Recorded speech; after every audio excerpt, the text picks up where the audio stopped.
La sous-préfecture de Zego est une localité située à une quarantaine de kilomètres de Divo, en région montagneuse, avec des voies d'accès impraticables, rendant ainsi difficile le travail des agents recenseurs. À cela s'ajoute l'occupation des paysans par les travaux champêtres, rendant complexe l'opération du recensement général de la population et de l'habitat. Les populations sont donc invitées elles-mêmes à proposer des jours où elles s'engagent à suspendre momentanément les travaux champêtres afin de rester dans les villages pour se faire recenser. Les parents vont au champ, après 7 heures déjà ils sont au champ. Et quand les agents recenseurs passent, on ne trouve personne. Même quand on trouve les moments qui doivent répondre, comme chez eux de coutume, la femme ne doit pas répondre. Quand il pose la question, elle dit non, mon mari n'est pas là. Ça veut dire que tu es forcément obligé de faire cette cour-là d'abord avant de passer à une autre cour. Donc vraiment, c'est ce qui a fait que ça ralentit. Le sous-préfet de Zego, Marie-France Nyawa, tente à chaque étape de sa tournée de sensibilisation de trouver des compromis avec les populations, en les amenant à comprendre l'importance de cette opération qui prend fin le 7 décembre prochain. En dépit de tous ces problèmes, nous continuons de galvaniser notre population au bien fondé de ce recensement qui vient bien sûr à point nommé mettre fin à toutes les souffrances. Nous leur avons dit de se faire recenser de sorte qu'on puisse savoir le nombre d'habitants qui existent dans la sous-préfecture et comme ça, selon les statistiques, on puisse emmener et amorcer le développement. Zego est une jeune sous-préfecture. Elle compte une population de plus de 6500 habitants, selon le dernier recensement de 2014.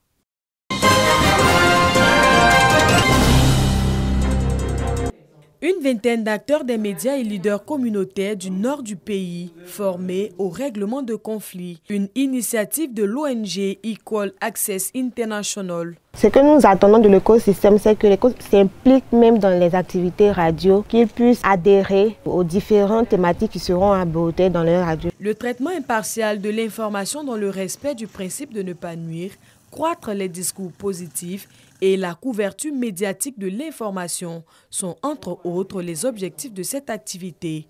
Nous pensons que ce projet que EAI pilote est bienvenu pour nous donner encore des outils pour que nous puissions mieux prêcher la paix et la résilience au sein des communautés. Mais cela ne peut se faire qu'avec les communautés elles-mêmes. Cette formation vient, selon les participants, améliorer leur production radiophonique sur les questions de paix et sécurité.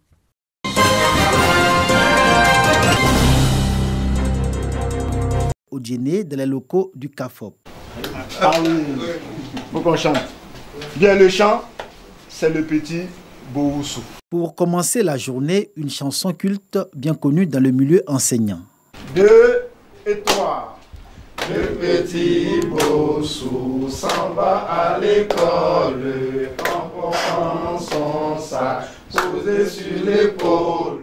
Ce jour-là, la chaîne d'encadrement pédagogique était en formation dans un rôle d'apprenant, un véritable jeu de simulation. La simulation consiste à se mettre dans la peau de l'enseignant et faire le cours du début jusqu'à la fin en respectant les différentes étapes. Parce que les enfants, pour mieux assimiler, il faut qu'il y ait du matériel concret. Cette formation d'encadrement de la chaîne pédagogique porte sur la lecture-écriture dans le cadre du projet d'amélioration de la prestation des services éducatifs PAPS. Ici, une séance de simulation dans le cadre de l'apprentissage en lecture-écriture consacrée à la connaissance de ce que les pédagogues appellent les mots-outils et les lettres muettes. C'est montrer aux enfants la différence entre le singulier et le pluriel, mais en réalité sans parler de pluriel et de singulier. Parce que nous sommes au CP2 et au CP2, il n'y a pas de leçon de grammaire. Un élève de CP a besoin d'associer les sons à la lettre pour former une syllabe. Donc le projet vient mettre l'accent sur la lettre muette pour que désormais l'enfant sache que dans tel mot, telle lettre ne se lit pas.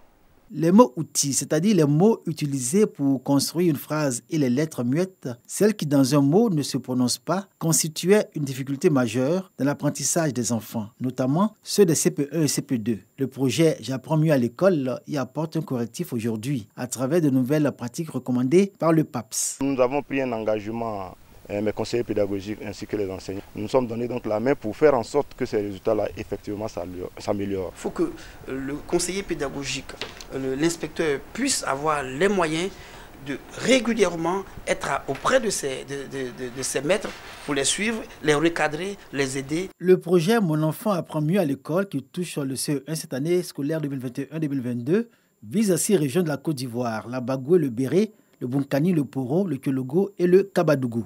C'est une nouvelle didactique de l'enseignement de la lecture que les enseignants sont appelés à s'approprier. Objectif, lever tous les obstacles que rencontrent les enfants au cours de leur apprentissage afin que ceux-ci sachent lire, libérés de tout blocage. La chaîne d'encadrement s'y est totalement engagée et compte reporter sur les enseignants, notamment ceux appelés « créés en main », selon l'expression consacrée dans le milieu. Cette nouvelle méthode est la bienvenue. On a conçu les fiches pour un maître qui suit correctement ces fiches. Il n'y a pas de raison que l'enfant, à la fin de l'année, ne sache pas lire. La direction de la pédagogie et de la formation continue DPFC collabore au projet d'amélioration de la prestation des services éducatifs. À son honneur, la conception et l'élaboration en 2019 de manuels scolaires composés de livres de lecture et de livres de mathématiques respectivement appelés décodables et déchiffrables. Ces ouvrages, disponibles pour le CP1 et le CP2, sont en expérimentation dans les écoles bénéficiaires du projet PAPS et dans la même gamme s'ajoutent les livres d'exercices et de guides pédagogiques. Ils ont été revus et corrigés en juin 2021 et mis à la disposition des enseignants. Aucun mot, aucune lettre, aucune phrase ne peut être donnée à lire à l'enfant tant qu'il n'a pas vu ce mot ou bien les mots de cette phrase. Donc une fois il a fini, il a appris ça, demain là, il a déjà connu ce qu'il a appris aujourd'hui. Donc vous pouvez lui donner à lire. Voilà le principe de la décodabilité qui guide toute notre action au niveau de la lecture initiale. Ça a commencé au CP1. On a accompagné les élèves au CP2. Et cette année, ces élèves de CP2 vont arriver au CE1. Ces enfants qui ne savaient ni lire ni écrire doivent maintenant mettre en œuvre ce qu'ils ont appris au CP1 et au CP2. Les classes de CE1, justement, les ouvrages d'apprentissage en lecture et écriture pour ce niveau devraient être disponibles courant de cette année scolaire, ceux du maître comme ceux des apprenants. Le processus de conception est en voie d'achèvement. Les enseignants relèvent tous les bénéfices pour les enfants de cette nouvelle approche de l'enseignement, que ce soit en lecture, écriture ou en mathématiques avec le déchiffrable. Avec l'approche PAPS, tous les enfants ont un livre. Cela nous a permis d'encadrer mieux les enfants, d'étudier à la maison pour ne pas oublier les notions. Ce projet nous a apporté assez d'atouts. Nous avons mis en pratique tout ce que nous avons reçu comme instruction pour la réussite de ce projet. Et nous avons vu que vraiment ça a bien marché. Le projet PAPS met également un point d'honneur à doter la chaîne d'encadrement d'outils pédagogiques et didactiques adéquats, ainsi que des moyens de mobilité, tablettes, vidéoprojecteurs, engins motorisés en plus des guides pédagogiques.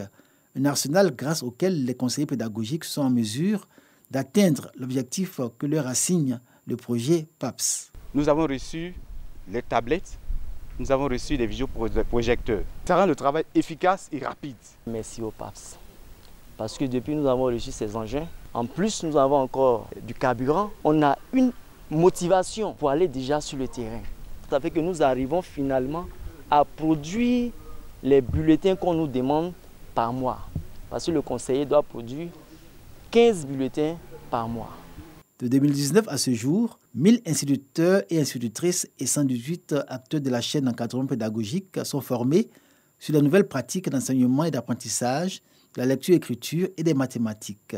De par l'intérêt que ces enseignants manifestent pour le projet et leur engagement, la chaîne d'encadrement pédagogique peut espérer à terme la performance du système éducatif et des personnels enseignants compétents, comme attendu par la ministre de l'Éducation nationale et de l'alphabétisation. Il y a des enfants qui étaient au CM2 qui ne savaient pas écrire, ça ne savait même pas compter.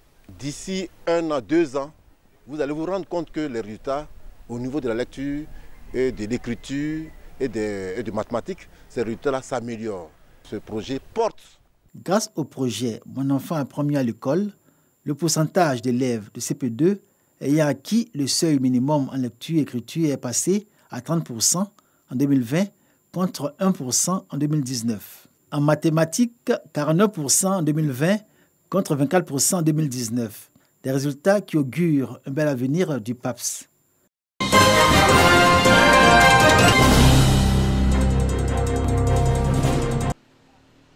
2,23 milliards de francs CFA budgétés pour l'exercice 2022 du Conseil régional du Nzi.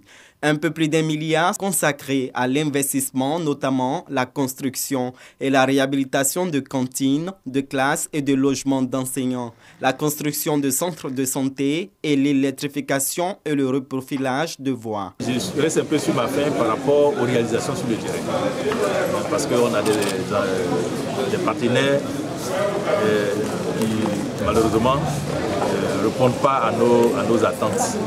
Mais je pense que j'ai donné des instructions à nos coûts opérationnels et j'ai demandé au deuxième vice-président qui suit ce domaine d'être vigilant.